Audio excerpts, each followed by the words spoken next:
Bill Carroll, Zenny62 Media, and we're going to look at the defense. Now, these Saturday superlatives are always more challenging, mostly because it's more challenging to play defense.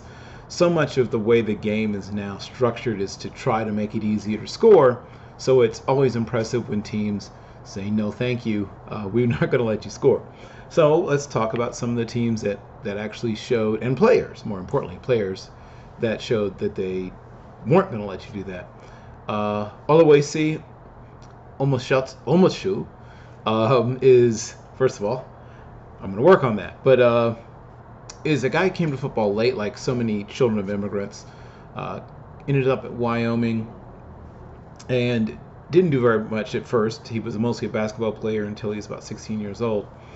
And now he's turning into a truly special, I think, could be a truly special pass rusher. Had 3 tackles, and all of them sacks. He flashed a little bit against Illinois, but when I saw him in this most recent game, really made an impression on me.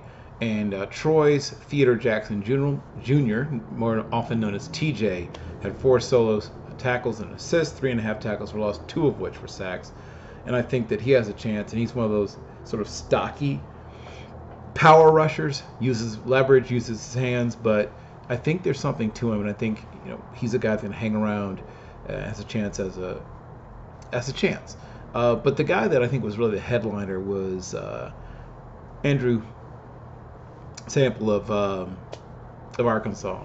11 tackles, 8 of them solo, a couple of sacks, also 3 tackles for loss, 2 forced fumbles, a quarterback hurry, and a pass breakup. And you sort of see yourself, Drew Sanders of Arkansas. What can't he do? Is what you find yourself saying. Just a monster game. And then, whenever an FBS school gets upset by an FCS school, always look to see who really showed up and showed out. And defensive end Chris Whitaker definitely qualified. Just had once again a monster game. 7 solo tackles, 2 assists, forced a fumble, and also had 4 sacks, and just really showed he could hold up against a top level, but a higher level competition. Another guy that had a terrific game is Quindarius Donegan of Middle Tennessee State University. 7 solo tackles, 2.5 sacks, also 4 assists and 3.5 tackles for loss. And once again, it's a monster game. Looking at Division II, and it's hard sometimes to get your eyes on Division II players, but I always try to pay attention, especially to the CIAA. And one, because there's good talent there, and 2, I think people don't talk enough about the players in the CIAA.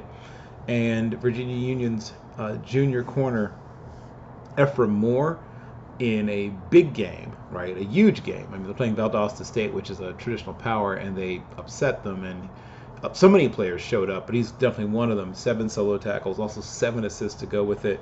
A couple of pass breakups, and even on some of the plays where he didn't actually make the tackle, he was in position. He was in coverage, good coverage, and he was a guy that, like I said, every time we looked up, he was making a play or he was helping to make a play, giving them. He's a guy that you had to worry about. I'll put it that way. And I think that he's got a real opportunity to continue to grow, develop, and be something special. A couple more guys I definitely want to mention. And Colorado State has something going in terms of defensive linemen. And Muhammad Kamara, once again, another one of those shorter, sort of Trick Cole-esque rushers, probably about 6 feet and 3/4, probably about 252 pounds. And once again, a guy that is hard to block. James Harrison is sort of in that mold as well. But because, one, really athletic, but also just that body build. And he showed up and had a terrific game against Middle Tennessee State. Had 4 solo tackles, an assist. He also chipped in a sack and had a forced fumble, right? Which I always pay attention to anything that causes a turnover. And and 3 total tackles for loss. Another guy that I'll be continuing to monitor, continue to keep an eye on, because I think that there's something there. Like, I think that guy has a chance. And I'll mention a couple more. Ian Marshall is a graduate transfer and found his way down to Northern State University. Once again, a solid Division II program, and playing against Wayne State, which is a contender every year to win the Division II National Championship. So this is a decent offensive line at the D2 level he's up against, but he had 5 solo tackles, also 5 assists, so that's a productive day right there. But you add on that 4 of those tackles were tackles of loss, and one of those was a sack. You get an idea of just how dominant, what a great game he had. That's another guy that I'll be continuing to try to see more of, because I think he has a really good chance. And I'll hit on maybe 1 or 2 more. When I look at sort of the shape, or like we're putting it, of this season, I really have a sense, and I've talked a little bit about a couple of these guys. Like I talked about Andrew Farmer of Lane once before, and he's a guy that I think that Andrew Farmer has a legitimate chance, though he's a D2 guy, of playing at the next level, playing in the NFL. Once again, he has a good size on him. He's probably 6'3.5", somewhere in that range, probably close to 270 pounds. Well, maybe 263-ish.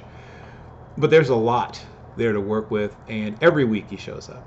You know, I've seen 2 games, and each of those 2 games, he showed up and impressed me. You know, a developed player, a guy who's also takes care of his work in the classroom. I just think he's very mature. And, you know, talked about him against Arkansas Pine Bluff, where he had 6 tackles for loss against a SWAC school. So that's up a level of competition. 9 solo tackles, 3 assists, you know, and a sack. And then he comes back this week against Benedict, 4 solos, 3 assists, throws in 2.5 tackles for loss, you know, and also a quarterback hurry. If he continues like this, and I don't see why he wouldn't, I think he has a chance. And then this is the guy that just blew my mind this week. And once again, we're talking about a guy who's had a good, solid program, Ferris State, right, defending national champion. He's a guy that, you know, is going to, I believe, need to bulk up. You know, he's a little on the slender side. But if he can show that he can weigh in the upper 230s to maybe mid 240s, he has a real chance. He's probably about 221, 222 now, probably about 6'3" and 3/8 or so. 12 sacks. I'm sorry, 12, not 12 sacks. That would be amazing. 12 tackles. Of those were 6 tackles for loss. 5 of those were sacks. Also forced a fumble. 9 solo tackles, 3 assists. I mean, just a ridiculous monster game. I think he has a legitimate chance to play in the NFL.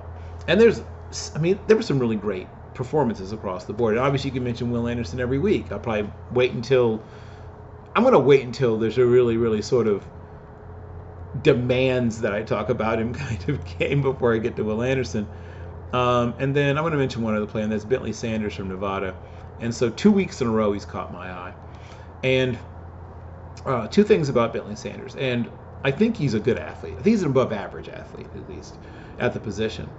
But I think what he may not have in like elite, pure physical talent, I think he more than makes up for in seeing things quickly, right? Another 5th-year guy, another Tampa guy. There's 2 defensive backs from the Tampa area that really stood out to me. In fact, I'll mention him and one other. And sort of a made-to-order nickel type, right? He's once again about 181 pounds, probably about 5'9.25" maybe. But put up just a stupid stat line, right? He had 7 tackles, 2 interceptions. 4 of those were solo tackles, 3 assists, and one of his interceptions. Actually, he said, on the season, 4 interceptions. He had 1 against New Mexico State, he had 2 against Texas State, and now 1 against Incarnate Word. So in a loss against a really good Incarnate Word program, he definitely showed up and impressed me a great deal. I think that when you think about, here's how I want to forget. Army doesn't have NFL prospects every year, but they definitely have one right now, and that's in Andre Carter II. And once again, 4 solo tackles, 2 of them were sacks, and also had a quarterback hurry. I think that, obviously some teams will wonder about his military commitment. I think that if he's able to get a little bit of flexibility in his military commitment or things like that, he's a guy that I think has a chance to definitely play at the next level. And then I mentioned that there was another guy that was a Tampa high school guy who had a really good day at the office this past week, and that's Micah Abraham, who's found his way to Marshall. And of course, Marshall had a big week someone said it might be the drunkest place in America right now. I don't know if they're the drunkest, but they're probably in the top 10. But Micah Abraham is another one of those rangy, long guys. Could probably play a couple of different positions, but in that big game against Notre Dame, he had a solo tackle, a couple of assists, half a tackle for loss, half a sack. Well, both, half a tackle for loss, half a sack, and a really important interception and another pass breakup. But really good in coverage, can get in to the play because of his length without committing interference, which of course is the whole shooting match. Like, can you make that play without committing interference? So those are my superlatives for this past Saturday on defense, and I guess I'll throw special teams in there sort of as a bonus. There were a couple of guys that really had big special teams games. The young man at Delaware State, Santos. Oh boy, hold on. What was his name again? Jonathan Cardozo-Chicas had a 54-yard field goal that was a no-doubter. So that's always impressive. You don't see that all the time. Once you get down, to certain levels of football, sometimes the kicking can be a little, hit and miss. But the guy that just I couldn't close out without mentioning is Christian Washington of New Mexico. He was really the brightest of bright spots when they faced Boise. And in fact, in the other side, because Boise, of course, did have their own score coming from special teams when Devin Wright blocks a punt and recovered it for a touchdown in the third quarter of the game. But Christian Washington was from Helix High School, right? Bill Walton's alma mater, as well as Reggie Bush. And while I'm not going to call him Bush-esque, but he's about 5'9 3/4, about 199 pounds, and super quick. Probably not as fast in a straight line as Reggie Bush, and obviously a little bit smaller, but he's a terrific kickoff returner. He's had 2 returns, and he should get more this season for 131 yards in total. And, of course, in this game, he had a 100-yard return for a touchdown. And I just think, like I said, he has great vision, and he's really has a chance to be something special. Okay, for real, it's my Saturday superlatives.